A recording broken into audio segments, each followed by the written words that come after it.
भुरगीं खूब कमी येतालीं. सो समर वेकेशनान आमी रीड अलावड सेशन घेतलो.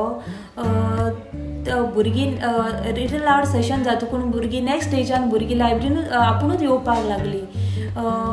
ते पळोवन आमी लागींच्या शाळे बरोबर कोलॅबरेट करून भुरग्यांक लायब्ररीन हाडपाक लागलीं. लायब्ररीन भुरगीं बुक्स वाचपाक लागलीं, लायब्ररी एक्सप्लोर करपाक लागलीं. तशें पळोवन आमी डिसायड केलें की शाळेच्या भुरग्यांक आमी म्हयन्यान 2दा हाडून तांकां रीड अलावड सेशन घेवपाचो.